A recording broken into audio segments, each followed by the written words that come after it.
and welcome to Outside the Box Radio for March 9th, 2013.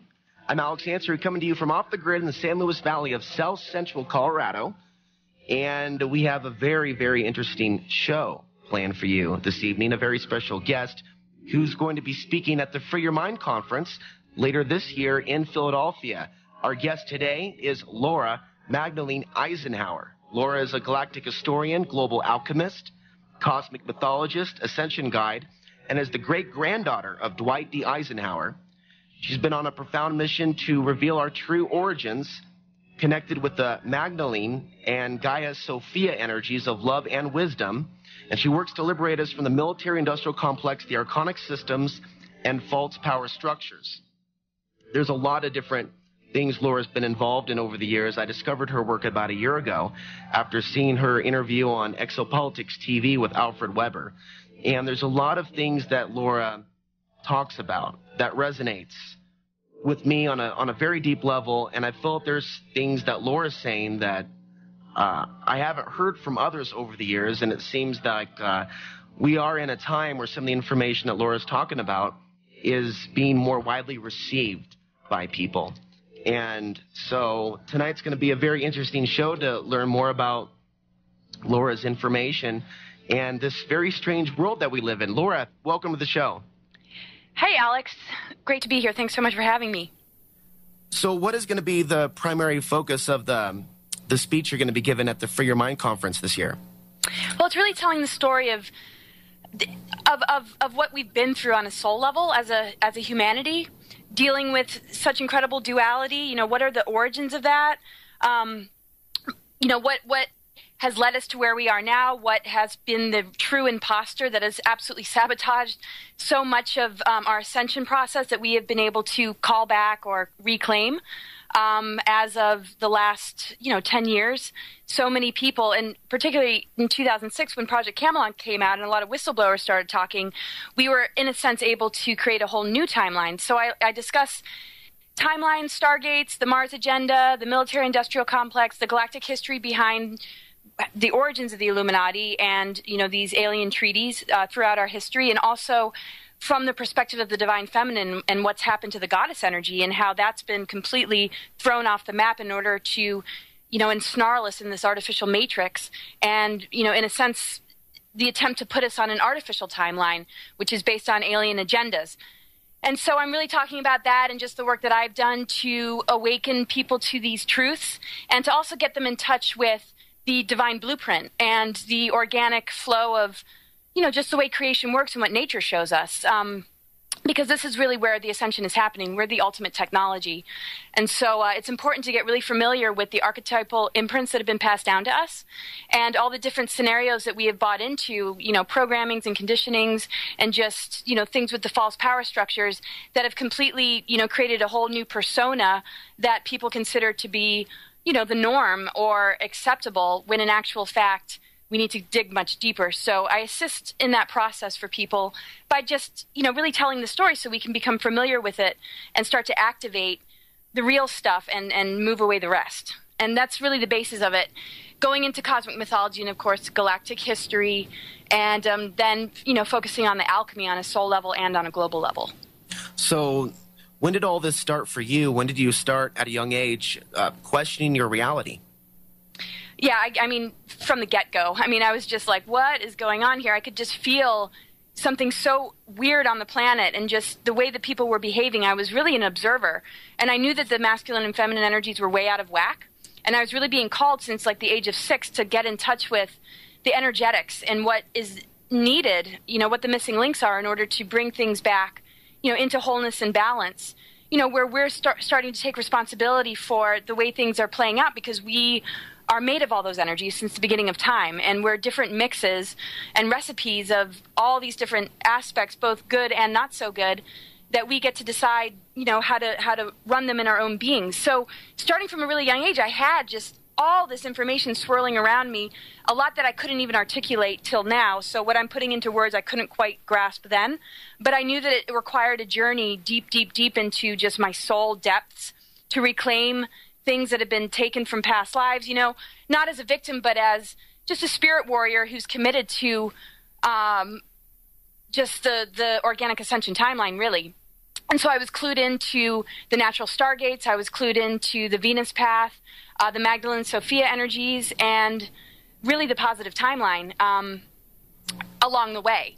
But I would say the first initial thing that happened around the age of 6 was just recognizing that there's some sort of sinister agenda, and I was really kind of psychically tuned into it and almost stressed about it, and then sort of worked behind the scenes when I got a little bit older and I understood it a little bit more, because between the ages of about 6 and 12, I was being prepared by higher beings and just by, just my connection to source energy, and almost like being told or just counseled about what I was here to do. And then when it came down to the way things unfolded, it was really beneficial to have that to fall back on, because I didn't have any other validation but what I guess you could say my spirit guides or my deeper intuition was telling me.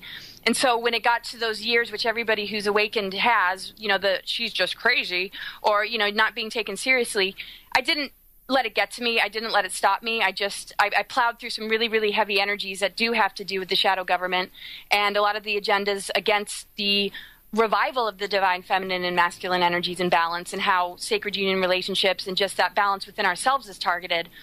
And so, everything got validated along the way, but the inklings were there from the get-go.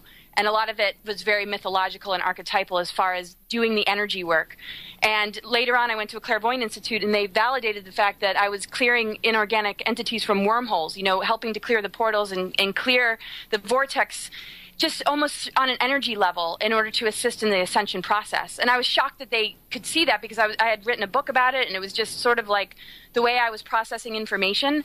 And I thought, like, okay, you're really out there, and maybe this is just your imagination, but it's working because it's how I kept my being clear and how I kept myself from being controlled or led astray, or, going down the path that was set up for me in the Eisenhower family or just in our society. And I just was working energy and just going down into some really dark territory in order to, bring some light to it. So it's just been my whole life. It's just taken different forms and different stages. But once I was somewhat prepared, it just gave me the strength to plow through the heavier stuff that showed up in my later years. In terms of Dwight Eisenhower, what do you believe to be the truth as to what took place many decades ago around the time of World War II, in terms of these theories about treaties being made with extraterrestrials? What is your perception of what really happened? Well, I don't think that a bunch of whistleblowers, particularly ones on their deathbeds who are saying this, are full of it. I mean, where there's smoke, there's fire, and now there's, a bomb fire. I mean, it's pretty darn obvious at this point. Lots of information out, lots of different books being written, and growing up having some sort of contact with extraterrestrial beings that were sort of helping me to see the positive timeline in my role, but much more I was into connecting to source, because I didn't really want to let too many other entities in. It was just important to me for some reason. But it made sense. The first thing that I saw was something in the Weekly World News when I was like 11 years old. I was standing in the grocery store line, and I saw in the Weekly World News, which is, of course, the most laughable newspaper, that Eisenhower had met with aliens. And I was looking at it like, okay, well, this is obviously a joke newspaper, but there's something in me that said, I think there's something to this. It just like hit me. And no other family members ever talked about UFOs or extraterrestrials or treaties. I'm the only Eisenhower that, has been interested in this, or, I mean, not just that, but interested and willing to expose it, and, have gone through experiences that have put me very close to what's going on and what these agendas are all about, because of the recruitment to Mars in 2006, which we can, touch upon later. But what I discovered through my research and through just seeing the way everything was unfolding for me, that this was very much probably connected to the stuff that I was sensing about how this planetary body is completely under attack, and how they're trying to, dupe nature and play that role and, enslave us.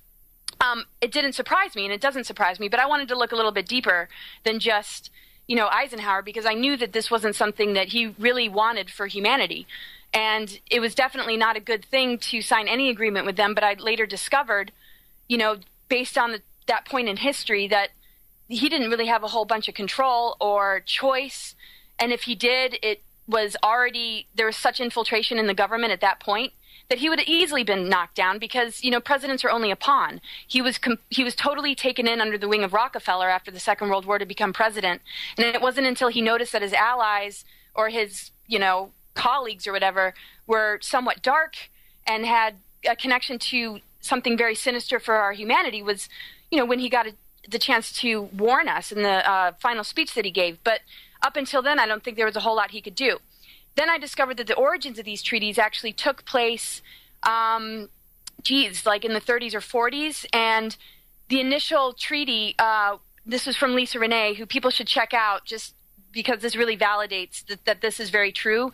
Her information is so profound, and one just can tell its truth.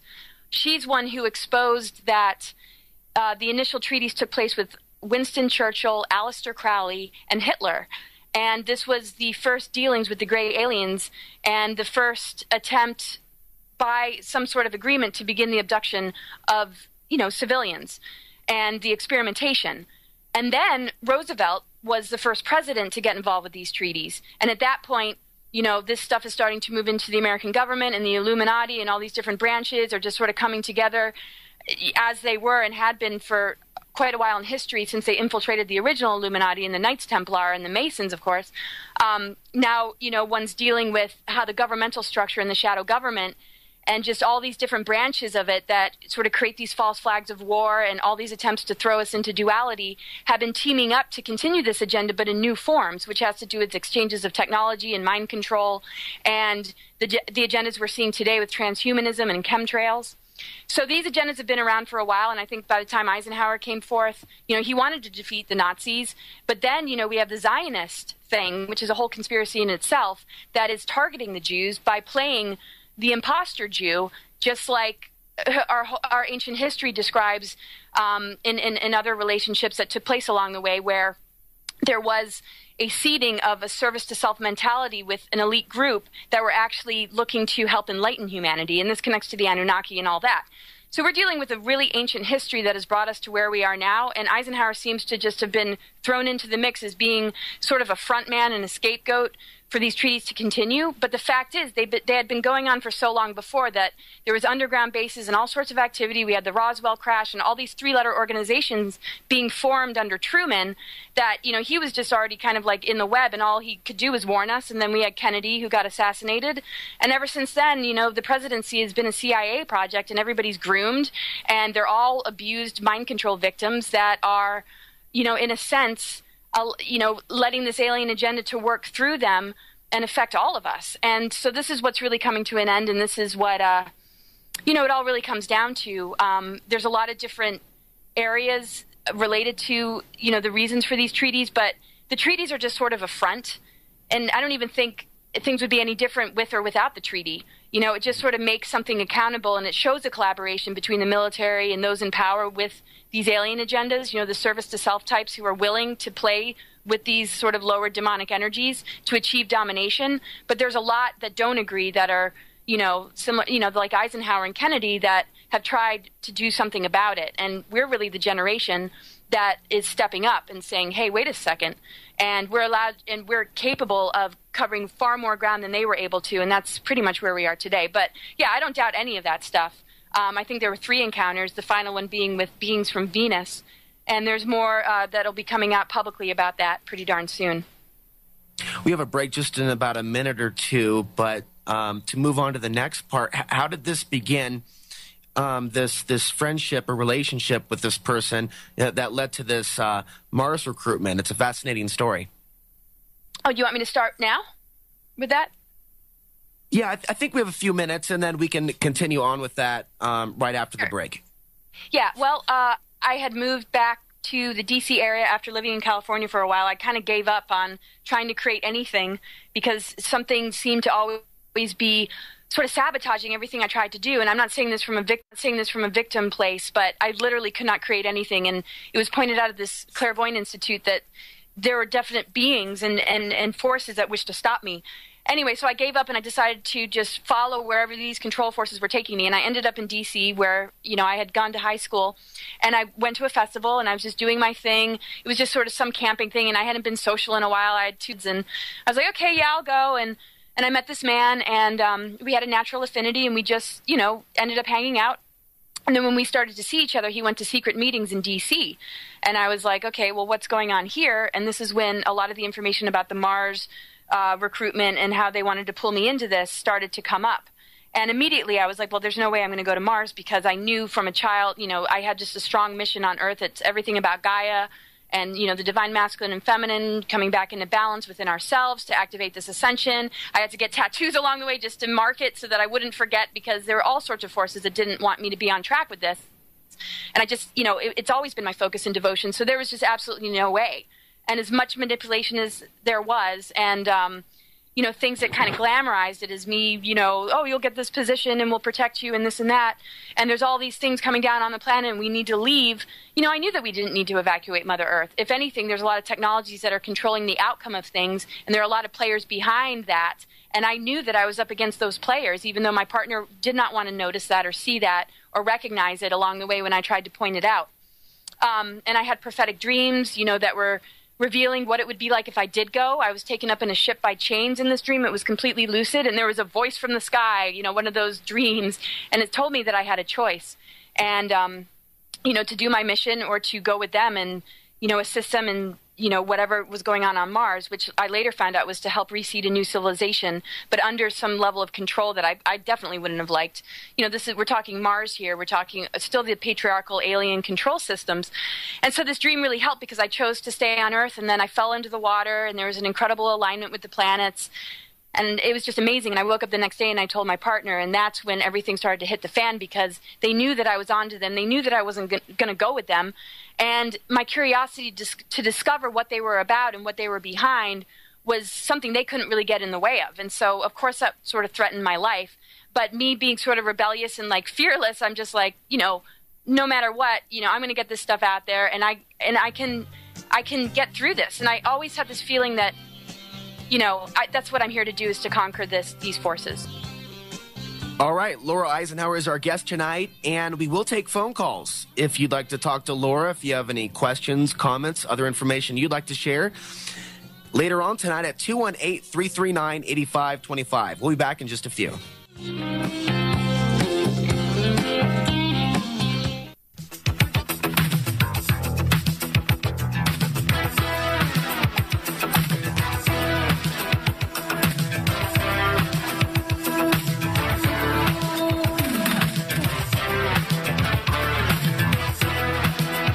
Welcome back. Laura Eisenhower is our guest, and her website, by the way, is cosmicgaia2012.com, and there's a host of videos. Mm-hmm. Oh, go ahead. Oh, it's cosmicgaiasophia.com. I changed it because we're in 2013 now. Very good. Well, Laura, go ahead and pick off where you left off in terms of this recruitment to go to Mars project. Right. So I knew that it was something I didn't want anything to do with, and I didn't really understand the shadow government aspect of it.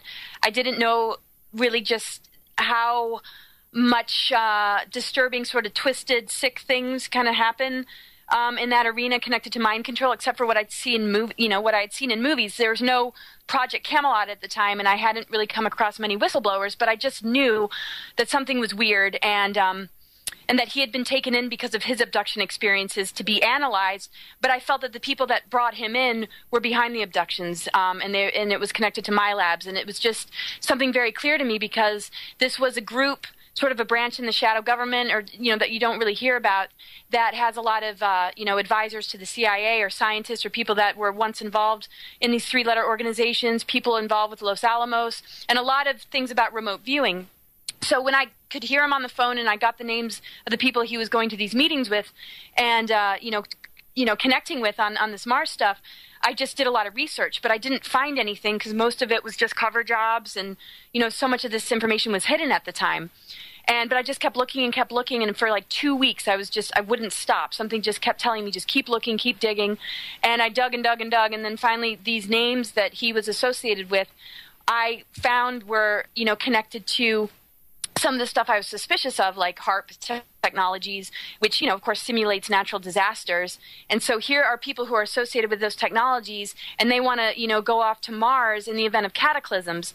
So it started to really make sense, because obviously they have this technology, and they're creating these false abduction scenarios in order to steer us in a different direction, whether there's Mars there or not. It's just, one can't say, okay, this is truth, but one can say, here's the story. There's truths to it, but there's also a lot of compartmentalism where, those that are in the field don't know what's happening next door to them, and they're only serving what they're told to do. But when all the dots for them were to be put together, which people like us put together, it's a part of this larger agenda. So I wouldn't say all these people were necessarily bad, but they were playing their role, but all their roles put together, was connected to this.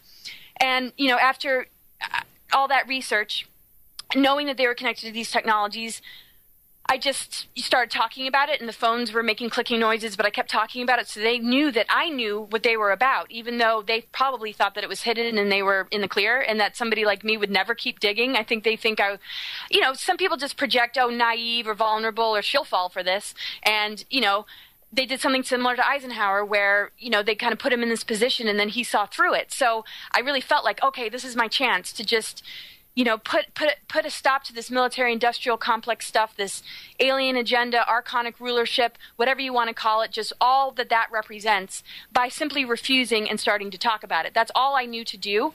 And I knew that things were accelerated, connected to the portals opening and the stargates and all this stuff with looking glass technologies that, create artificial stargates, and they're quantum access technologies that can look into the past and into the future and sort of tinker with the mind of humanity or the collective as far as where it's going to go. And the whole purpose, of course, is to control. And it wasn't until way later that websites were coming out with these names of the people that were involved with this recruitment that connected them with MyLabs, artificial telepathy, psychotronic weaponry, and mind control, which is what I was sensing. But back then, the only thing that I could find was things about HARP and other forms of technology. And then finally, because I knew that all this other stuff was happening, because it was clear my partner was under mind control, and I knew that the stuff, was MyLabs, and it was artificial telepathy. So when later on, years later, I found a website that actually stated all that, it was another huge relief, that I was onto the right stuff. And so this is what the group's associated with. And, this is the thing with the ET relations with the government and their use of the technology. They can simulate all sorts of stuff and blame it on abductions. And, of course, there's legitimate races that want to intervene and help us because there's so much holographic imagery. There's so much, that they can recreate through just reverse engineering and, with crafts that, there's a collaboration, but there's also a military presence, and there's also legitimate extraterrestrials that when people have contact with them, they want to swoop in and sort of be a part of the unfolding of how that happens to control the outcome, because we're dealing with a mix, and we're dealing with a cosmic battle between different races that are, keeping humanity stuck in the middle. So it just becomes this big cluster. I won't say it becomes this big entanglement.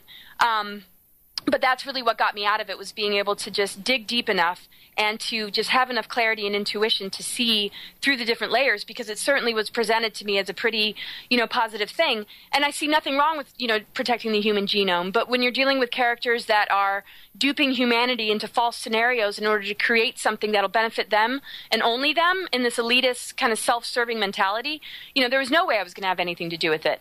If it had to do with like a nice invitation where there was no manipulation or mind control, that'd be different. I would be in a council, discussing, global issues and doing the best to serve humanity. But that wasn't the case. So I had to, come forward because it was totally, out of integrity.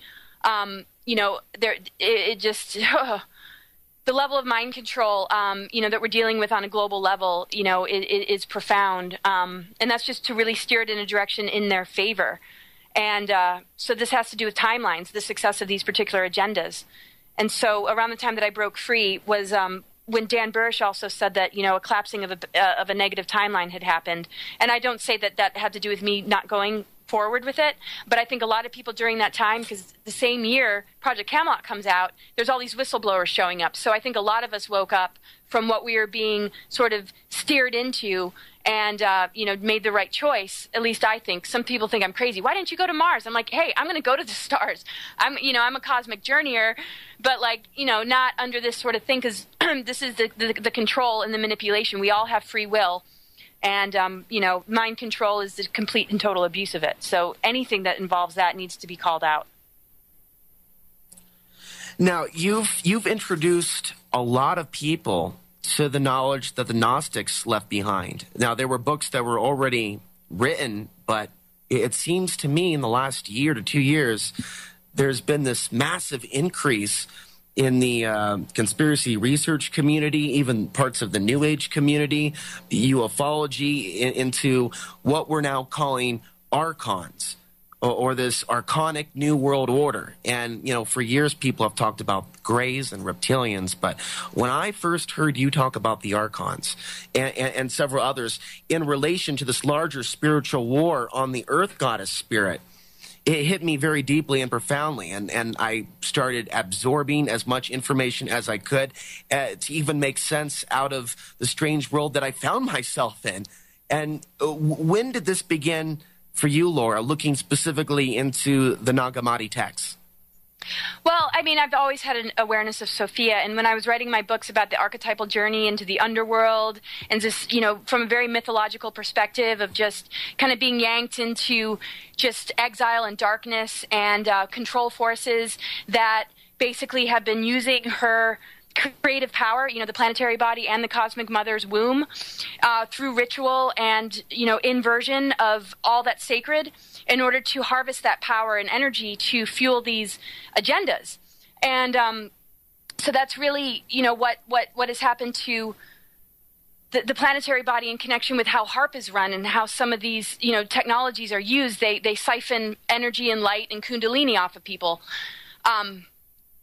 So I always had an awareness of it. Like I said, I had written a book, and then I came across some stuff. I was in a bookstore, and I was, at that time just kind of getting some clairvoyant assistance, just because, we all are very clairvoyant. We have our own intuition. We know what our truth is, but sometimes it's helpful to have a little validation, especially when it's in this type of arena, and I kind of stumbled upon it. But anyway, I didn't sign up for it. It was it just kind of happened. So I'm I guess this is meant to be. I need to hear, some validation on all this. But during that time, I would walk into bookstores, and there was this big sort of just outbreak of all these Magdalene books, all these Sophia books, and all this stuff about, the goddess. And I would just flip through it. I'm like, oh my gosh, this is my book. They're describing all the same things when it connects to soul alchemy, our DNA, the exile of the divine feminine. And I was just, my inner guidance said, don't read these books though, know that the information is out there, but really, just stay focused on your own truth. Even, it's going to be parallel, it's going to be similar to these books, but you want to own your own information and not see it through anybody else's eyes. So what I would do is I would just flip through books and be I'd get the goosebumps, yes, yes, yes. But then all I would do is just kind of go into the index and find the things that mattered most to just sort of keep me grounded. But I wouldn't say I really ever read anything all the way through. My awareness of the Nag Hammadi, does have to do with, some of the translations I read and how, John Lash put it. And it just made total sense to the point where I almost needed a boundary to it because it wasn't new information for me. It was just I don't want any of the projections or where there might be little bits of disinfo, which are, inevitable, even for those that don't want disinformation, just because, we're dealing with a lot of interference. And this is what the archons are all about. And basically, so the Nag Hammadi text basically just reaffirmed what you already felt inside, the knowledge you had. Right, and there are just some things that I could just sense were distorted. I could sense it, and it's Zachariah Stitchin's work. Hope I said his name right. And a lot of the stuff I was reading, I didn't even want to read the Da Vinci Code. I knew there was something not right about that. And it was almost like my intuition and just what I was carrying was way more important than putting too much of myself into anything else, and just to really just stay grounded in that. But I did feel just such a similarity to a lot of it. And the book, The Goddess Sophia by Caitlin Matthews, was a huge one where I was like, oh my gosh. And this is really the archetypal story that we all experience on a soul level, where we're, really, we're inheritors of these archetypal patterns and these scenarios that took place, really since the beginning. And this is where the birth of the archons happened. And so most of my journey since I was, really, really young, I knew had to do with, being senior to these archonic forces and understanding the misalignments of how these energies came into being, have a lot to do with the pantheons and their dynamics and the reason these pantheons even came forward and what, the seeding of the Luciferian agenda and how that sort of created this necessity for, those behind the scenes who were, kind of oversouls, becoming the demiurge and then the Elohim and then these pantheons and then the Anunnaki and then also the Egyptian pantheons, and how there was always a character like Enlil or Set or, with Cain and Abel, just these dueling brothers and just the goddess energy and, just sort of like the Ra, the sun god, and his role, and how all these different dynamics have birthed forms out of the primordial sea of chaos that become archonic because they're different like misharmonies or disharmonies between these aspects, because Lucifer split off and was sort of like, rebelling in a sense, because it's a kind of a long story, and this is what my talks are all about, how that energy came into being and how it wants to control humanity through using the mother, the goddess energy. And that's what we see in rituals. And so the fact is that energy lost its ability to connect with source and to the light and became more parasitic, and is considered the light bringer in a sense to sabotage, the Christ Sophia energy that represents Venus, and to also be the ruler of this artificial matrix, playing the role of God with this sort of elitist crew called the Illuminati, which in actual fact was meant to be a group that was going to assist based on the higher principles of these pantheons that were actually wanting to help connect us and keep us in alignment with Gnosis and with enlightenment and with our progress, because we hear about deities like Osiris and Isis who were absolutely, looking out for the benefit of humanity as parents, as primordial parents. But these opposing influences, which is the Lucifer energy, has completely devastated so much. He was considered a seraphim angel, and the fallen seraphim energy became reptilian, because it's the dragon energy, and that aspect that fell, becomes the lower reptilian octave of the serpentine energy, that when we activate Kundalini and we, become enlightened again and we connect with the divine union and sacred union, we're more in touch with the Quetzalcoatl, the plume serpent, and we're bringing that dragon energy back into alignment with Ma'at, that represents justice, because the universal matrix of the womb of the mother has everything to do with justice. That's where we hear about Ma'at weighing the soul and, all other, different scenarios in mythology.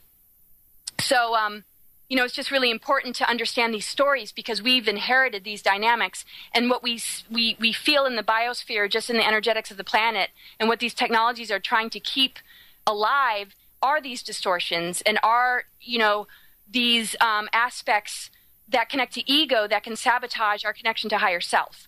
And that's what the Luciferian energy wants to do, because if it does that, it can keep us in prison because we're in a lower frequency. And so everything in our society encourages this kind of lower mentality so that it can achieve ascension.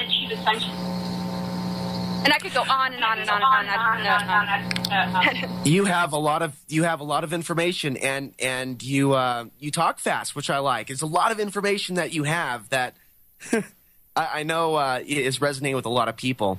And what? We have an echo. Okay, we have some sort of an echo here. I'm going to go ahead and take care of that.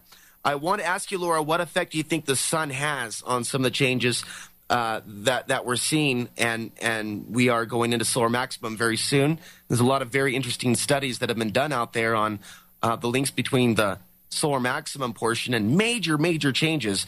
One, changes that some could see as good, changes that some could see as bad within the human population. What's the sun's part in all of this? Also mythologically. Well, the sun really is, a portal to the grand central sun, which connects to the galactic core. So when we're, tuning into the sun energy and the rays of the sun, even though they tell us not to look at the sun, whatever people's comfort level is on that.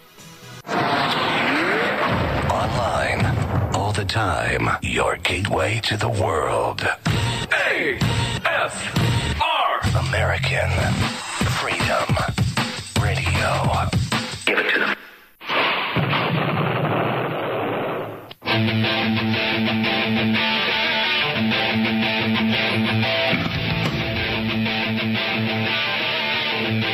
And welcome back to Outside the Box Radio, right here on AmericanFreedomRadio.com.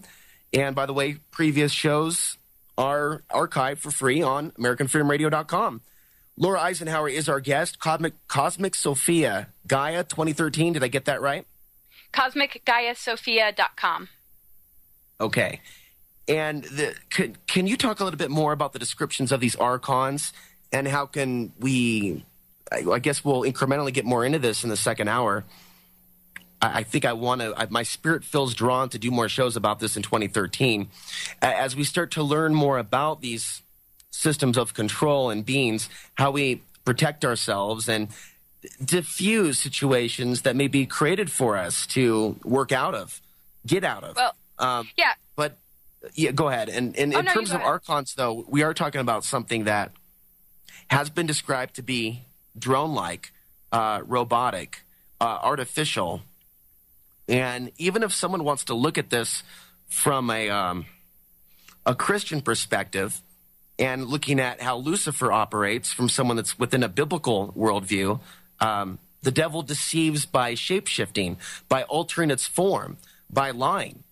And it seems like these archons, which are working for the demiurge, are doing similar things as well. And when people that have reports of alien encounters, sometimes they report different forms or different beings. So in a way, this isn't really going contrary to a lot of Christian thinking, even though there is some manipulation within religions as a whole. I guess, what is your take on that parallel between what you're talking about and some of the information in Christianity? And the other thing I was wondering about is, what part do you think Jesus Christ has in all of this? Was Jesus Christ a Gnostic? Right. Well, when it comes down to it, the demiurge isn't necessarily a negative energy. It acts as an oversoul, and it's where the sound fields are broken down into light fields, which then, get immersed into our time matrix, which is 15 dimensions. So the demiurge kind of acts like a veil, but it's where, energy is filtered. It's also where we sort of identify with on a personality level, because it's just sort of around us and it's closer to us than, say, higher dimensional energy. It's just closer to the physical world, and in a sense rules the physical world. And so there's all sorts of, archon means ruler. So archons, when they were established, came from the demiurge as 7 powers that also relate to the planetary bodies. And so there's a positive and negative polarity in these bodies. And so the dark light of the zodiac would be sort of in the archonic controls, or sort of beneath the light of the zodiac, which would be, understanding 0-point energy and moving beyond the rulership, but more into the empowerment of the divine blueprint, which originated before the demiurge. Now, the demiurge isn't necessarily negative, but it holds and traps all these different scenarios that happen between these archonic rulers, which are also similar to the pantheons, where there is an opposing force, a Luciferian presence, that wants to kick the role of the organic creation out and implement this artificial one that does have to do with these robotics, where spirituality is externalized, where the Merkaba is externalized, and it becomes these sort of alien technologies where things are easily manipulated through technology, because one is functioning not in connection to source, but in sort of playing an egoic role as a ruler at the expense of others' free will. And so the demiurge is basically considered Yahweh, but Yahweh was sort of, kicked out and replaced by a negative entity from the Orion group, sort of as an imposter. And this is when the infiltration of the Masons happened, the Templars, and the original Illuminati, which were Grail keepers and ones that were holding this information in order to assist in the enlightenment of humanity.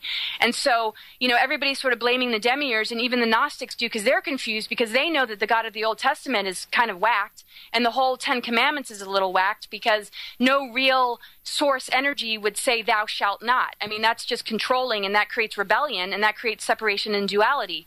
So the Old Testament God, and what people consider to be the bad God of Christianity, or even, what became the Jewish identification with Yahweh, ended up, under the rulership of this imposter that these religions ended up listening to, because they didn't recognize it as an imposter. And so they became the hardcore sort of, religious dogmatic folks. And then on the other side, we're dealing with a rebellion that Lucifer connects with, which is, the abolishment of order and law, and the replacement of that with service to self, or just, free will, but, not in integrity. Like, who cares if you steal or harm, because, it's not about that. So he was able to sort of bring in a lot of the Anunnaki and a lot of the 7 archonic rulers into that lower vibration in order to be able to achieve this. And so when we're dealing with archons, we're dealing with archangels, which arch is the word archon. We have archangels, and then archdemons. So we have both positive, negative archons.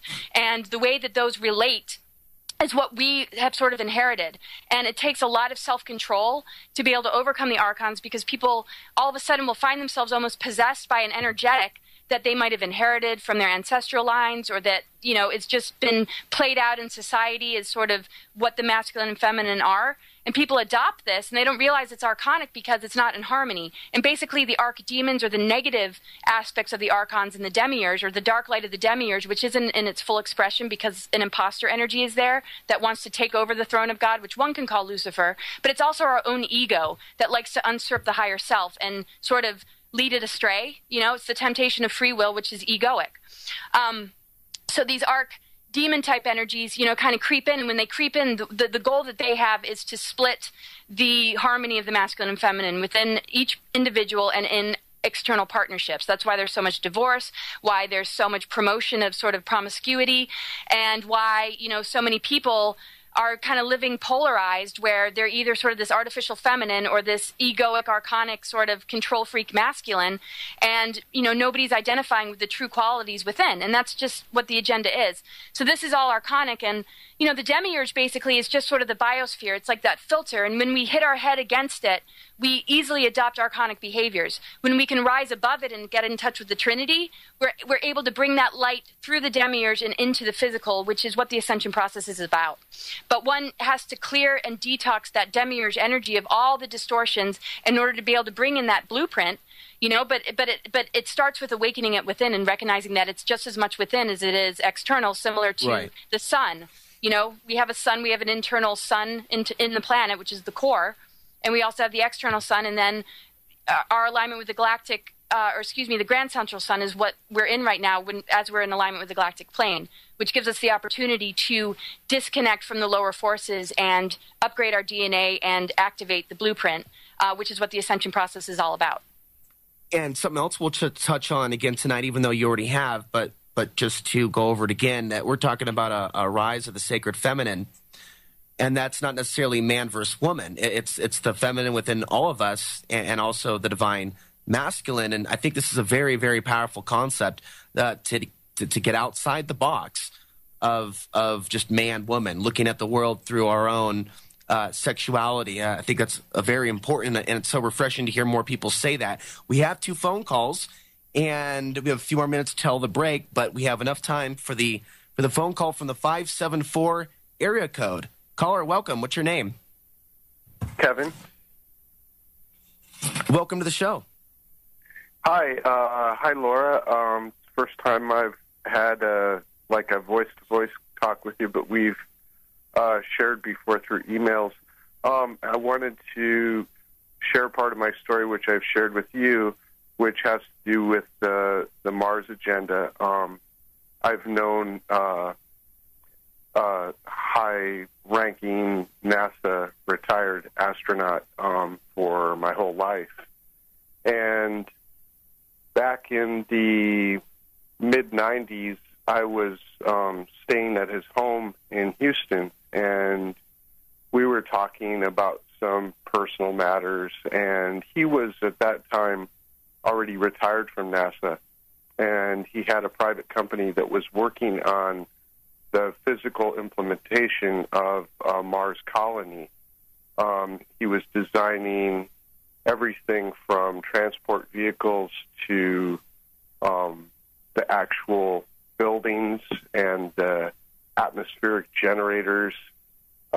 He gave me one time a calendar from his company which had mock-up drawings of all these things, and even a picture of what's called a space elevator. And what I wanted to, I'll cut to the chase, which was that he was working on the Mars colony project at that time, and he told me that the plan was to be there in 20 years, but then he looked at me and he says, "We'll be there in 10." And he has no reason whatsoever to tell anything to me that wasn't based on reality. And from that conversation I had with him, and then the events that led forward into the future, I'm certainly convinced that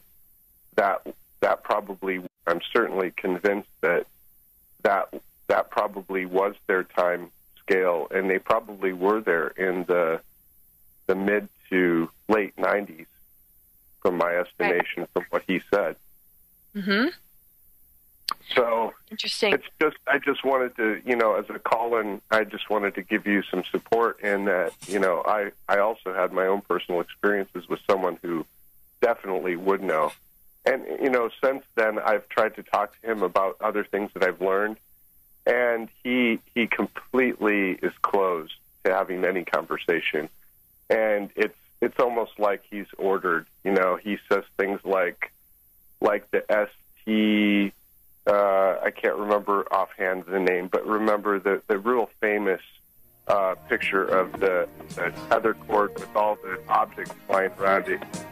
He said in response to that it was somebody at the plug. Well, we do got a break, Kevin, but we truly thank you for your phone call, and we thank you for tuning in tonight. We're going to be back for hour 2 right after this with our very special guest, Laura Eisenhower. Stay with us.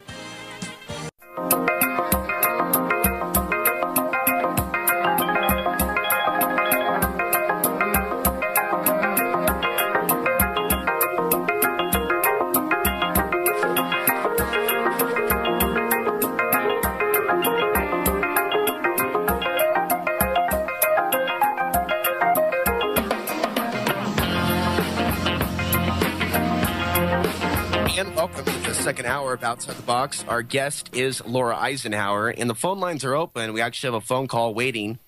Jay from the 443 area code. Welcome to the show. Hello, I'm Jay. Unmuted. Yes. Welcome.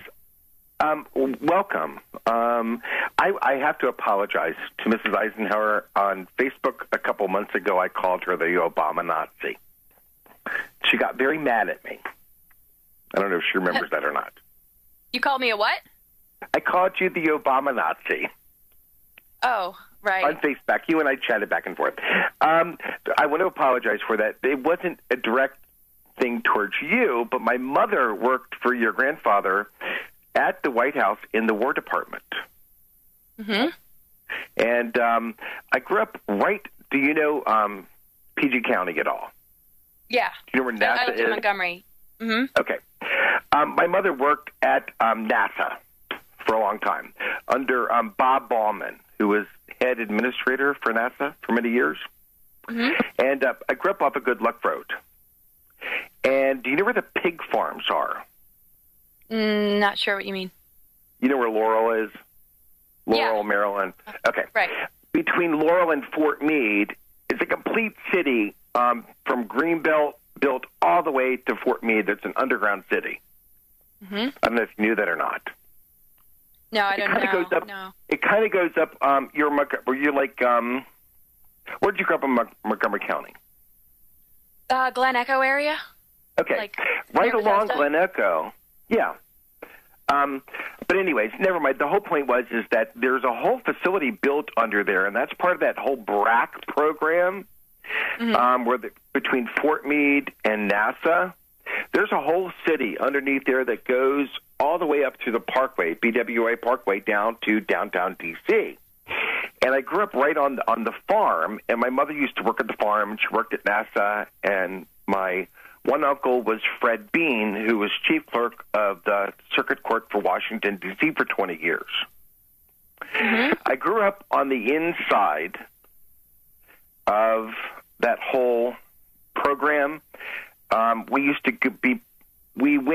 went to Robert Goddard Junior High, and we were taken to the pig farms, and there's these buildings that sit there, and all it is an elevator, and we were taken down into these facilities in between Laurel and NASA, and there's a whole facility, and there were a group of us taken down there, and I have talked to my 5th and 6th grade teacher who confirms that. Mm-hmm. Were you aware of that at all? No, I don't. Nope. Now I am. Okay. Anybody? Well, Jay, we have another phone call lined up. Okay. Could you kind of summarize the revelation that you've discovered from your experience and the knowledge that you have created? I grew up with this, but I'm saying there's a whole underground city that is between Washington, D.C. and Fort Meade.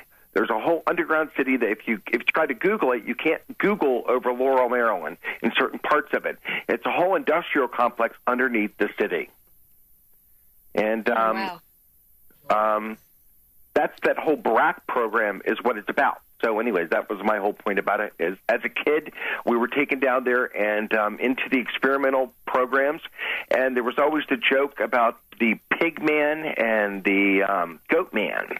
And they used to do the testing back in the 40s of biological entities, and they got out in the farm.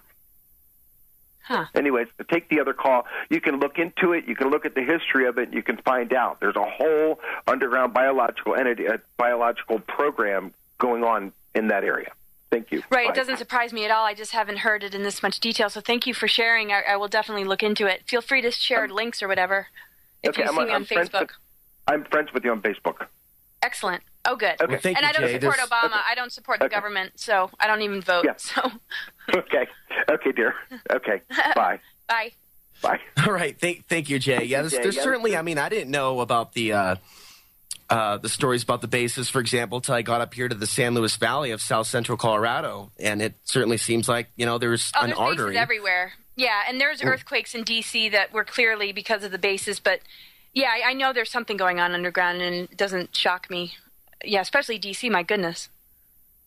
Well, I lived in Washington, D.C. briefly when I was 16 years old. There was a period where I was being bounced, where I had to do some moving during my teenage years when I was still a minor, and I was living in the area around Northern Virginia, and I didn't exactly want to leave Portland, Oregon at the time, but I definitely, being in D.C., a youngster, and already at that point in time, I was reading a lot of books on Eastern philosophy and trying to understand the nature of suffering, and read a lot of, I remember reading the Tao Te Ching and lots of different things just to ground myself, because the DC environment, my Pisces nature was definitely responding to it, and I definitely didn't really know what I know now, but I was definitely very grateful to leave that area of the East Coast. I could not handle that area. I had weird reactions to it. I was just like, it just wasn't working for me at all. Well, let me ask you this, Laura. You spent a period of your time living in the wilderness. Was part of this your desire to be, more grounded in nature and get away from the grid? Because for me, it's not really about being prepared or being, a survivalist while I'm out here, and I'm really far from a dense population center. It's a really serious, direct connection with nature and the spiritual forces that are here, and that's not something everybody can deal with, when they're accustomed to, whether it be getting on Facebook whenever they'd like to, or being able to go to a bar and socialize, or being able to go out to a nice restaurant, get some Thai food or something like that. When you go away from a city, it's a real change in one's consciousness. It can be. Yeah. I was just so immersed in nature as a kid that it was just calling me. And when I was in DC, I always dressed like I was like about to climb a mountain. I don't know why. I was just like, it was like just calling me, and I just wanted to get out of, DC and just get back to all that, just to clear my head and just to get in touch with, my work, and to also go through the survival experience to really, it just teaches you about energy and just how, one can manifest miracles. And you were talking about the Christ energy. To me, that's just like the flow of light. It's a liquid plasmic, crystalline essence that, starts to get activated in our being when we awaken to that consciousness. And, when one's in nature, it's just so easy to get in touch with that without the need to project it as a physical person, because we're made up of these energies.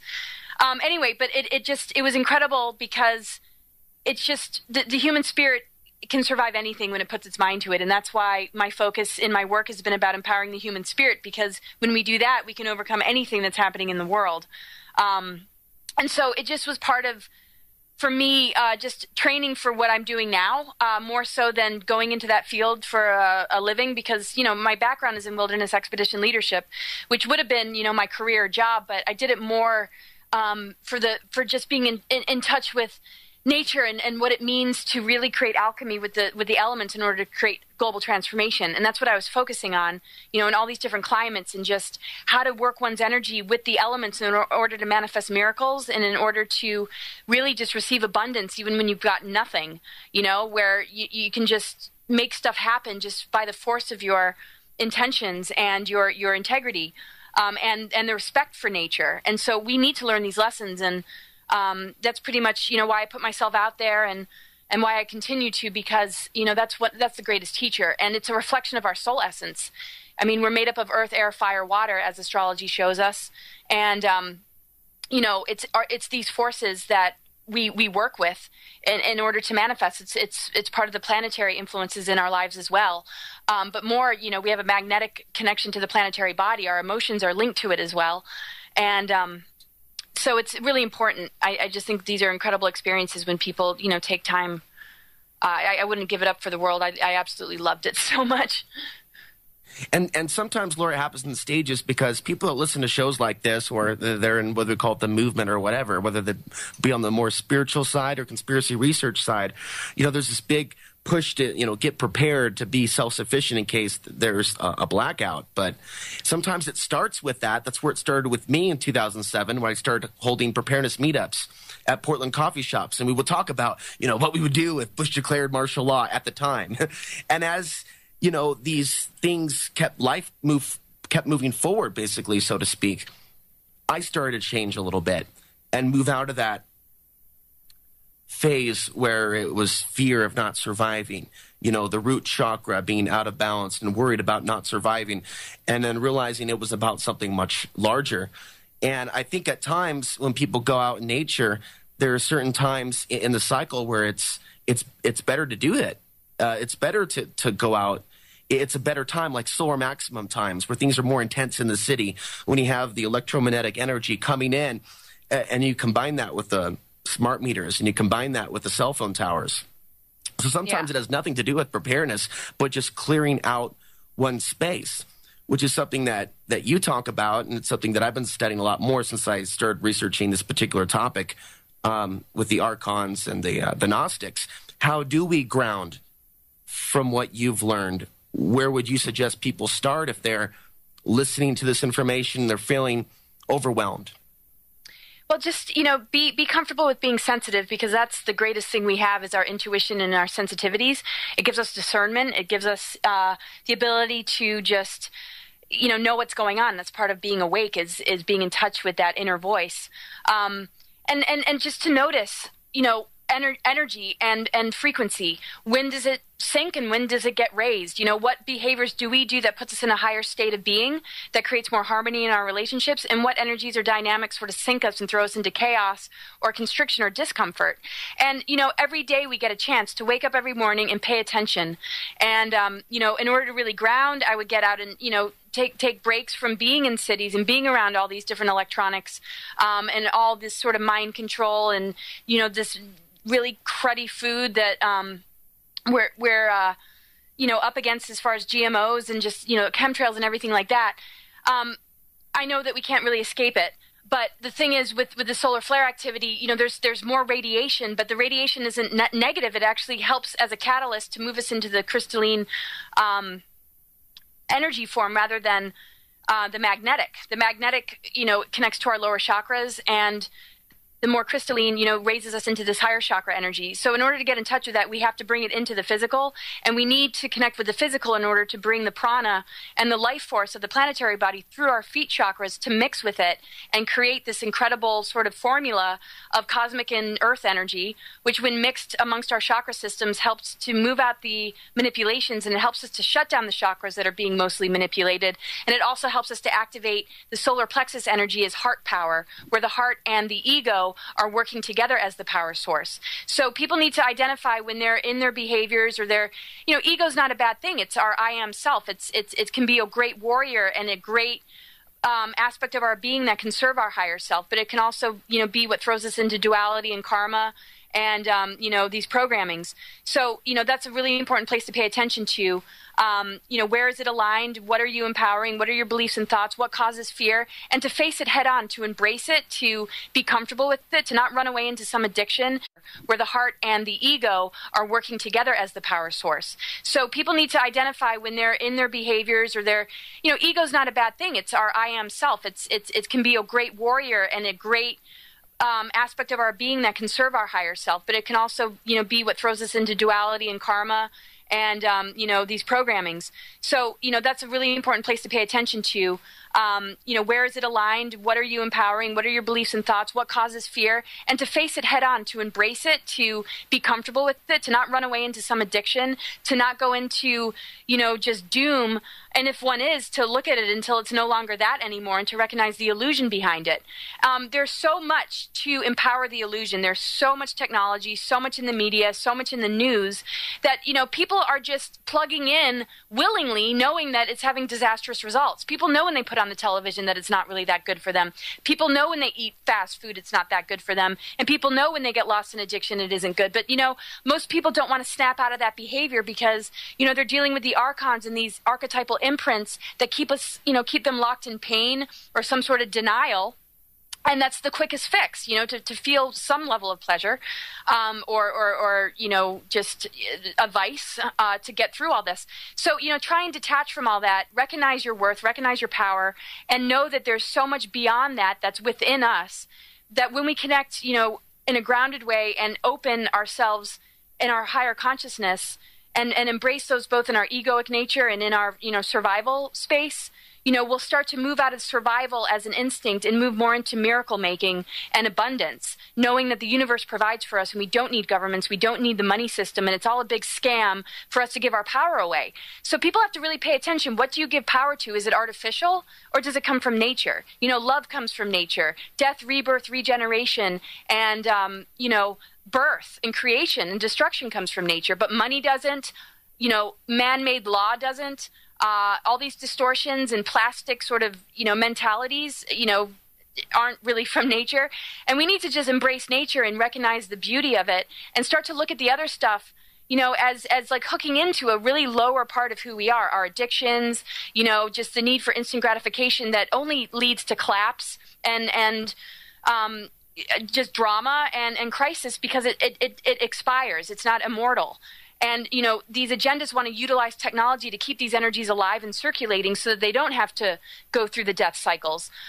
And that's what the transhumanism agenda is about and what the Luciferian agenda is, without getting biblical or people needing to identify it with a deity, but recognizing it's an egoic service to self energy, that wants to thrive in this lower density and not allow beings to move beyond, to keep them locked in this incarnation cycle and in this time loop that, when we detach from it, we open up to so much more and we actually help crumble these technologies because they're feeding off of free energy and they're feeding off of our energy. And when we can really connect and we can be grounded and activate our own blueprint by getting rid of the rest, we actually call that energy back to us and we starve the beast, because all this techno stuff, is replacing our spiritual abilities, and it works up to a certain point, but then it gets out of balance, It's good to have technology as long as it's in balance with the development of our spiritual abilities, or we end up in this transhumanism agenda and we become like cyborgs, and we're chipped, and we don't really have soul essences anymore, and we're just a part of this machine. And this is what's looming, but people do have a choice, and this year is going to be pretty profound, where the bifurcation or the splitting of consciousness is going to start to become much more clear in a manifested form, rather than just knowing that some are asleep and some are awake, and we can see those differences. Some are into unity consciousness and some still play the game of duality. We're going to start to see more physical differences between these, different mindsets that, cause a certain split or separation, or mitosis. But I don't necessarily mean that people are going to see it in the physical form, but they'll notice in their consciousness. And other people say it, and I agree with them. Dolores Cannon has said similar things. Anelia Benz has said similar things. Lisa Renee and Ashiana Dien. But there's also this phantom earth that we can be sucked into that can prevent us from moving into this new earth energy. So it's more a bifurcation of consciousness, the separating the wheat from the shaft, or whatever you want to call it. Absolutely. When we come back, we're going to go to that phone call on hold from the 575 area code and take other calls. The number to dial, 218-339-8525.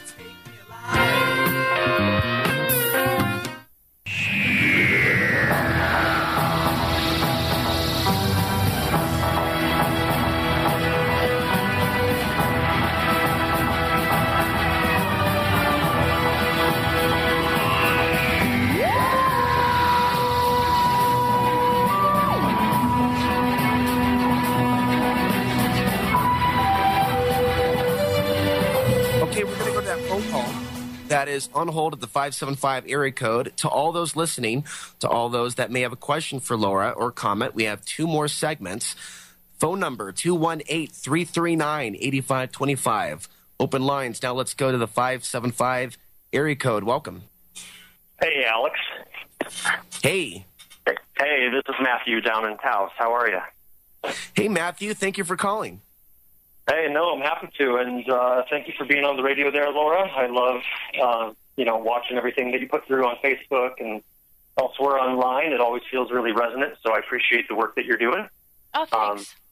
Yeah, so thanks for that. I had a question that you kind of triggered in me earlier when you were talking about Mars. I have done a bunch of past life regression work, and some of the lifetimes that I've gone into have been ancient lifetimes on Mars, and with very advanced technology using like Stargate systems in very large like pyramidal structures, etc. And what kind of triggered the question for me was wondering if these programs that they've got going on Mars right now, do you have any idea if the locations are actually associated with any of these ancient sites that are there? Like, Cydonia is really famous, but the sites that I was being taken to in my regressions, I don't believe were specifically in Cydonia. So I was wondering if they're using that type of, either the natural energy or the actual structures themselves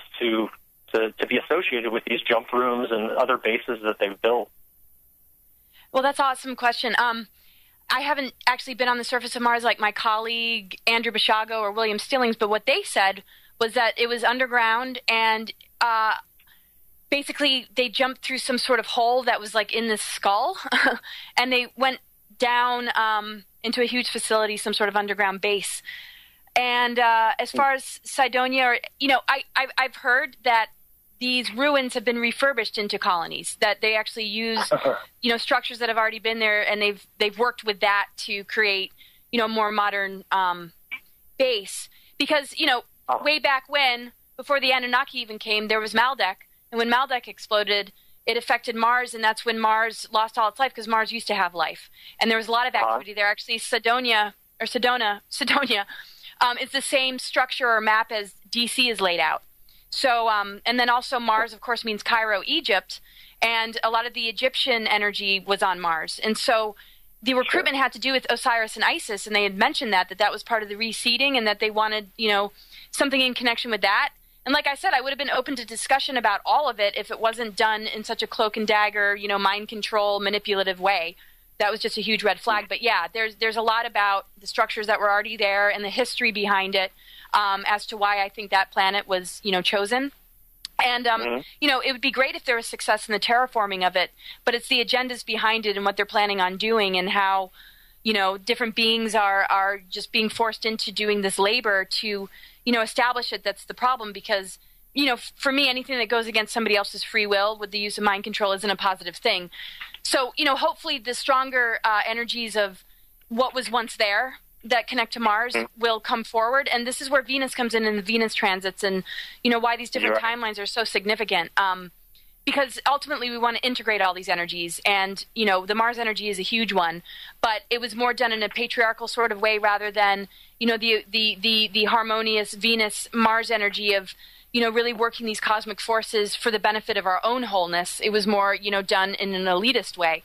But yeah, it connects to the ancient history of everything that went on Mars before, these explosions and these cosmic things, which led to the frequency fence being established here, because the battles got too much.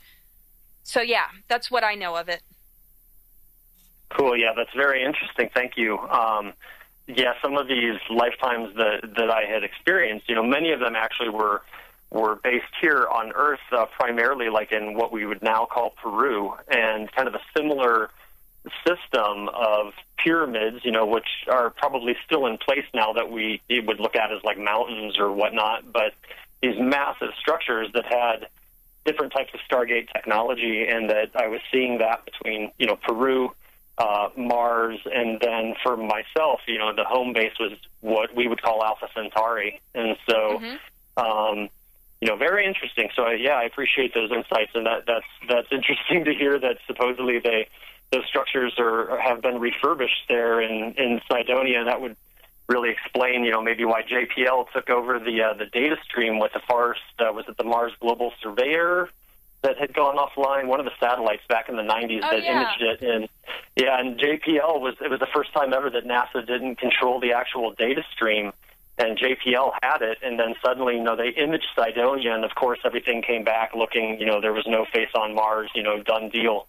And that never rang true for me with that data. But yeah, if they've been refurbishing it, I guess they wouldn't want to show us with high resolution. So cool. Well, thank you very much. I appreciate it, and thanks, Alex. And we'll talk to you another time. Nice talking to you. Thank you. Thank you, Matthew. Thank you. And I look forward to meeting you when I finally take a trip down south to Taos, which is just 45 minutes from here, and maybe doing some other traveling. Absolutely, we can get you over to Chaco Canyon and have a lot of fun over there. And if you're into trout, I'd love to show you some good fly fishing areas around here too. So I look forward to it. Me too. It sounds exciting. I'm just trying to get through the winter here. We're almost there. Is it really snowing down there at the moment? Yeah, well, it's here in town we only got a couple of inches with the storm, but where my wife works up in the ski valley, and they got 17 inches of snow last night. So it's still winter, but it went from 65 degrees to snowing. So you got to love living in the high desert in the mountains. So yeah, that's life make here. sure you stay warm up there. All right. All right. Thanks, all right. Matthew. We'll see you later. Thank you. Bye-bye. Laura, there's something else I wanted to bring up. Here in the United States, we tend to look at things with the Western mind, linear, beginning, end, and I see two polarities that seem to be playing off one another. And one road goes in the path of, we're all going to have a collective shift in consciousness, and the problems around us are just going to evaporate. And the other path goes down another road that says, by a certain point in time, the powers that be are going to release a bioweapon, and we're all going to die, and there is no hope. And it seems like, and you talk about being in the center, not being off to the side. Even Miyagi told Daniel, walk on left side road, safe. Walk on right side road, safe. Walk in the middle, you're going to get squished. But in a way, we do want to be in the middle when looking at these changes and be balanced and accept the cycles that are going on and the free will that's being played out in people's lives. And it seems like, to me, if we have a collective shift in consciousness right now, that it would be a violation of free will because there are some people that are clearly choosing to not go that route. So what are your thoughts on that, maintaining the balanced perspective on the greater reality of what we're going through? Well, I think just balance, really counts for, not necessarily, making a no choice, where you're just sort of floating in all of it, but it's the ability to be an observer and be in neutrality and understand, the different traps out there. And if we look too much outside of ourselves or look to the externals for direction or guidance, to some degree it does help us. We do really well hearing other people's stories and doing shows and getting the information out there. But ultimately, we have to sit back and ask ourselves, what really resonates? What is our truth? We don't want to just blindly follow anything. I don't want anybody to just hear my words and say, okay, that's where it is. But I certainly want people to look into what I'm sharing and go within and see what it does. And so that level of neutrality is important because it keeps us connected to our intuition and it keeps us safe on that level. And it's also the balance of the masculine and feminine. It's also enables us to maintain our ground when we're dealing with a lot of duality, and it's very easy to be so sensitive to almost go up and down constantly, and that doesn't really serve us to be, in that sort of roller coaster on an emotional or a mental level.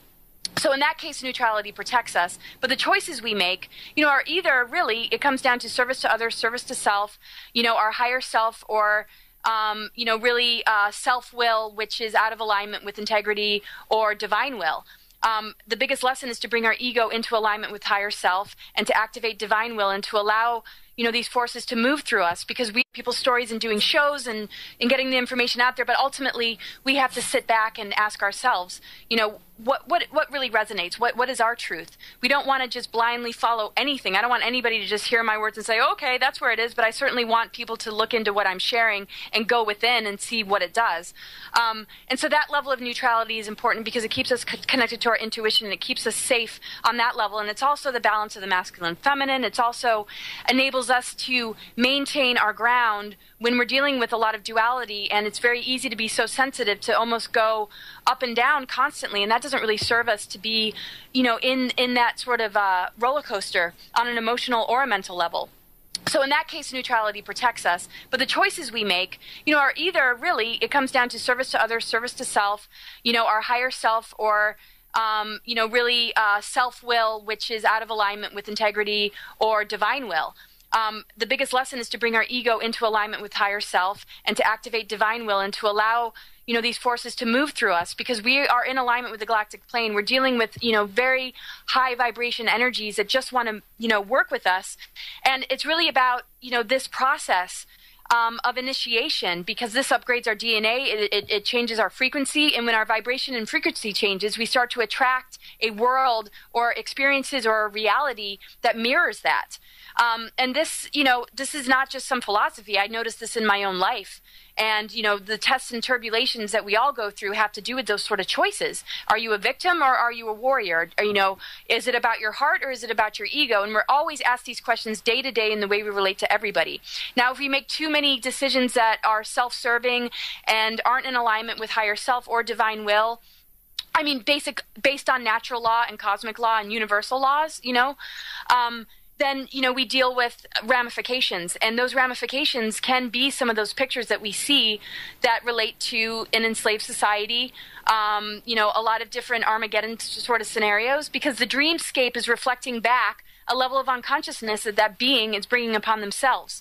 But the choice is always there to not go that route. But some souls almost need to experience that level of deprivation and degradation in order to start to say, wait a second, I'm made of more. And once somebody identifies that and commits themselves to the unfolding and blossoming of it, anybody can lift themselves out of anything. Even Maldek, which has been said, used to have a frequency fence similar to this planet, where there was quarantine, where it was very difficult to leave that planetary body and to have the freedom to come and go like we used to be able to do. So this is a technology and a device that has been not just on our world, but in other worlds. And it takes a lot of abilities to increase one's frequency and spiritual abilities and awareness to be able to get out of that scenario. And that's what we're being called to do. And when enough people do it on a collective level, yes, it allows these other things to dissolve and fall away. But if we don't reach those numbers, those that are awake aren't going to have to pay the price, in my view, of where everybody else is asleep. Now, some people would argue with me and say, no, I don't think so. And that's fine, because I'm not here to say everybody believe in what I do. But nobody has proof about what the future holds. But I hold this as something that just makes sense. And whether it happens or not doesn't matter as much as just what I'm committed to and my desire to, keep my frequency high and to do the work that I do. And, we can only rest upon that as being some level of assurance about what our future is going to be. And it's going to be far better if we focus on those energies compared to not, even if it's not, going to be necessarily favorable a little while yet to come. A lot of people talk about the date 2017 as being when the window of opportunity basically closes, and there's really just a major choice to be made, where the lessons of duality or whatever you want to call it, or free will choice based on, surviving. This is what my view is: surviving manipulation and mind control, which is much more a free will choice than actually having true free will. Because to me, we don't even have real free will when there's this much manipulation and evil, that it's really preventing people's progress. I think it's more of a survivor story, our ascension, of being able to overcome it and claim our sovereignty and our, divinity to get us back on track, more than we really have had a lot of free will. But when it comes down to waking up, once we wake up, that's when free will is activated. Now that you know, what are you going to do with that knowledge? Are you going to abuse it? It's like a person coming into power or a leadership position. Are you going to abuse it, or are you going to, right, recognize it as a blessing and as a resource for others? And so there definitely is some kind of split. I can't say exactly how it's going to look, but I think that those that have made the right choices for their spirit and just their higher self and their heart are raising their energy every day and getting closer and closer to seeing a true reflection of that in a higher world experience. And those that don't are needing to experience that other scenario. And for some, it's not always going to be easily reversible. So there's always intervention. There's always light workers. There's always an attempt to bring people out of it. But, you can't really do much more than just send the message, and hopefully people will take it seriously enough to look into it and do the inner work. And that's all you can do is give people that inspiration. But this is where we are. This is where free will is getting more activated than it ever has been, because we have been in quarantine. We have been out of alignment with the galactic plane. We've been taken advantage of. We've been really vulnerable. And now that we really know and all the facts are out there and we have this alignment happening and we do have the ability to ascend right now, that's when the choices are much more at our fingertips. And this is, much more concentrated during this particular phase, and in earlier phases too. 26,000 years ago, when there was a major split in the forces of archonic rulership behavior, that we saw with the Anunnaki, and then the implementation of some of these technologies. And, of course, the beginnings of all the different agendas from the Illuminati, and now that that's reached critical mass and that's almost taken over, so is the ascension path of those that have stayed true to the light and true to themselves, with the fact that these, portals have opened and the natural stargates are opening. So there's two scenarios going on for sure. And, if people just commit themselves to the path that they want, it's okay to make mistakes, but the commitment is what really helps one get back on track. And that's the best we can do. We can't be perfect, because putting that kind of pressure on ourselves makes us fall. So the best we can do is just be committed and devoted to the ascension timeline, to the organic process of having our own activations to really fully embody the most advanced technology, which is us, rather than fall into the pit of transhumanism and, becoming, locked into the matrix underneath the elite, or becoming an agent of them, which basically gives one's soul to the dark side. Absolutely. Now, we have a break coming up. We're going to be back in just a few. Any last questions for Laura? This is the last segment. 218-339-8525.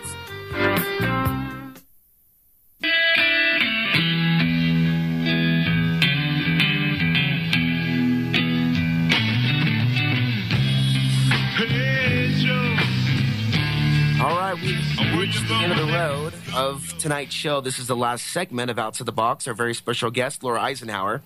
For those living on the East Coast, or those that are open to traveling to Philadelphia in late April, I may or may not be at the Free Your Mind conference. Only time will tell, and if it's meant to happen. But this is a very, very important convergence. One could even say pilgrimage of many, many speakers, but also many people that in a way have that Gnostic vibration emanating from their being, people that seek to know the knowledge.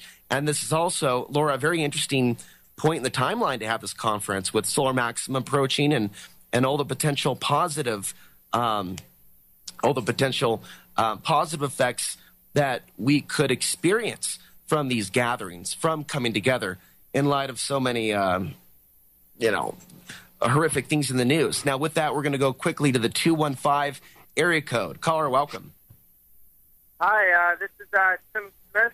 I'm a co-organizer of the Free Your Mind conference, and I just decided to call in to remind people about the conference, and I heard that you were already talking about it. So, timing. Hey there.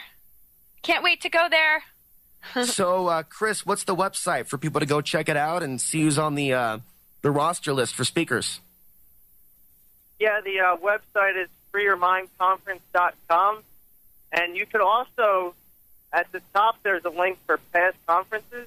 And if you go there, you can see all the videos from the last conference that we had. And Laura Eisenhower gave a great presentation that you could watch from the last one. And all the speakers' videos are up there for free, so people can check that out. And we're also holding a radio marathon on March 30th at freeyourmindconference.com, and we're going to have a 12-hour radio marathon to kind of just get the word out. So everybody be aware of that. Check that out on March 30th. Awesome. All right, awesome, sharing. Chris. Hey, Chris, do you have my email? No, I don't. I'm sorry. It was Tim, though. My name's Tim. Oh, Tim? Okay, well, if you could send me an email, alex_ansary@hotmail.com, or find me on Facebook. Yeah, let's talk some more about the conference. Cool, man. We'll do. I'll send something over to you. This is definitely going to be a big event. Thank you so much for calling in, and I'm going to have some other people on the show later in April that are going to be making an appearance at the Free Your Mind conference. So we've only got about 7 minutes left. And Laura, I want to ask you, so what beginning tips can you give people that understand what you're saying, what I'm saying, and they're ready to really unplug and go to the next level? Some of the tips for deprogramming, some of the tips for protecting one's space, some of the tips you have for people accessing their own information. Yeah, just really detach from all the garbage that, you were raised believing is, I don't know, some level of, truth, because most of the stuff we've been fed isn't. And it's just really just important to understand and know yourself real deeply, and just to pay attention to, like I said before, frequency and vibration. The balance, the inner balance of the masculine and feminine is crucial. So is creating harmony in our relationships. And the thing is, when things fall out of harmony, it's important to just stop everything and to, take the higher road and look at the best approach for bringing things back into union again. Because this is everything that's been targeted. I mean, we hear the information, it gets so complex and almost beyond our scope of understanding at times. But when we break it down to the most simple thing, this is the one thing that, has been harmed the most, relationships and our relationship with ourself and our awareness of our divinity, of course. So tips, watch the food you eat, keep harmony in relationships, be vulnerable, be just brave enough to be yourself and be true to who you are, regardless of what anybody else thinks. Who cares really what anybody else, has to say about it? It's your truth. It's your freedom. And the minute people really step into that, they start to attract like-minded people. They start to get in touch with their purpose, and they start to really live, the real stuff. And that's really what the Ascension Path is about. And when it comes to trying to enlighten friends and family, and it starts to create a lot of discord, and, you get projected on as being crazy, you really just refocus on the heart energy again, and unification and just love. If nothing else works, if people aren't going to accept the information, it's better to not allow it to ruin relationships, but to just hold a space of love and acceptance, just to keep the vibration high. Because anything that conquers and divides, anything that separates us, anytime we form massive judgments, or we live in historical resentments or ancestral patterns, and just stuff that we unconsciously react to and become or embody, we need to clear away. And the best way to do that is, either fast, just for a time being, or just, clean up the food you eat, get yourself in nature, do really, wonderful things that just honor your being. It's really about self-love, and being okay to just reveal and be just honest about just some of the difficulties. There's a lot more support out there, and it's no longer a time to live in a facade or a programming. It's really time to get real and genuine. So take those risks, and if people don't like them, they don't belong in your life. Another thing is just get familiar with cosmic and earth energies, and focus on just the way that nature works, because that's the real law, and the physics of how we respond to the natural order. Is how karma is created. It's not based on some judgmental God. It just has to do with our own balance. So coming into balance is critical. And so when adversity or crisis shows up, or pain in the body, let it be a messenger. Let it help you get aligned, rather than throw you into a victim consciousness, or into, throwing your power to somebody else, like pharmaceuticals or addiction or conventional medicine or government. And just really look at your own wisdom, and allow it to be an opportunity to unearth that wisdom and work with it a little bit. And you'll find that you've got everything that you need within, and that most everything out there is to take advantage of that lack of awareness and to feed off of it. Keep the vibration high, focus on inner balance, and and harmonious relationships, and do your best to forgive and get into present time and release the past. But usually, the past is released when we gain the wisdom of particular experiences that showed up that are hard to let go of. And just know that there is no judgmental force out there. It's really about our frequency and about our self-responsibility to the best of who we are. That's going to get us ascended, not, some permission from anybody else but ourselves to, live on the highest level. And just, we all have a purpose. This is our collective purpose, is to embody this. And nothing else is more important than doing the inner work. It's not a distraction. Actually, everything else is the distraction, So just for a time being, or just, clean up the food you eat, get yourself in nature, do really, wonderful things that just honor your being. It's really about self-love and being okay to just reveal and be just honest about just some of the difficulties. There's a lot more support out there, and it's no longer a time to live in a facade or a programming. It's really time to get real and genuine. So take those risks, and if people don't like them, they don't belong in your life. Another thing is just get familiar with cosmic and earth energies, and focus on just the way that nature works, because that's the real law.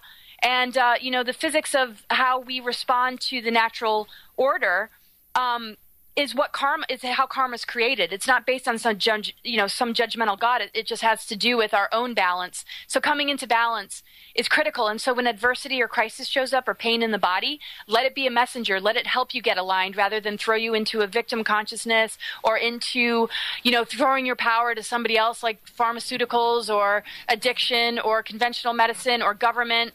And just really look at your own wisdom and allow it to be an opportunity to unearth that wisdom and work with it a little bit.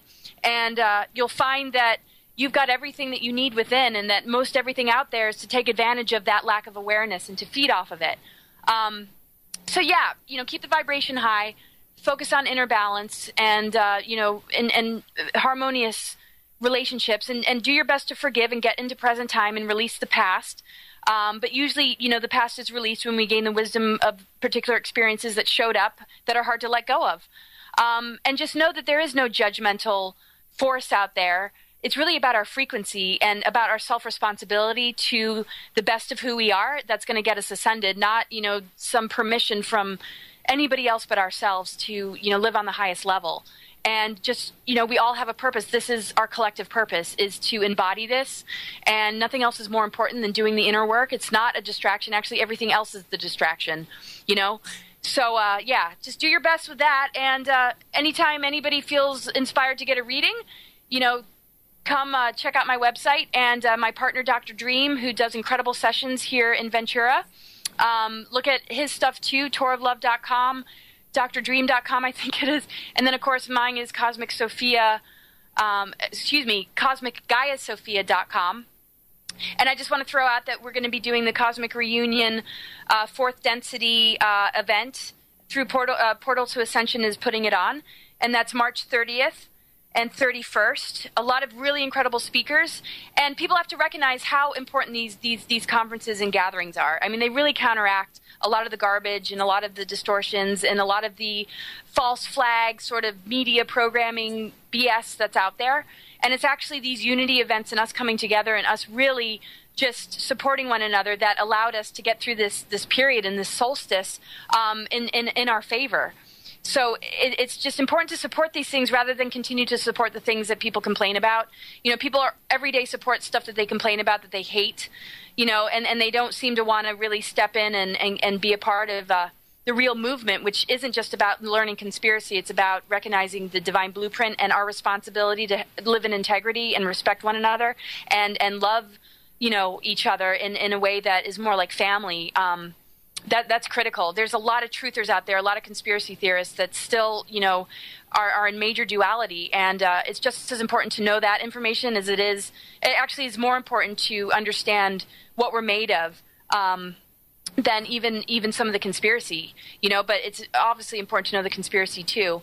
But, as long as people are orientated towards service to others and they're in their heart, even sheeple that hold that vibration and don't know about this dark stuff are still in the clear because they're in that vibration, even if they believe in some of the crap. It's not people's fault that they trust the things that are thrown at them. But, what's our orientation on the inside? That's what counts most. So if we can't wake people up to conspiracy, we can at least wake them up to the beauty of who they are on the inside and encourage people to just walk a higher path.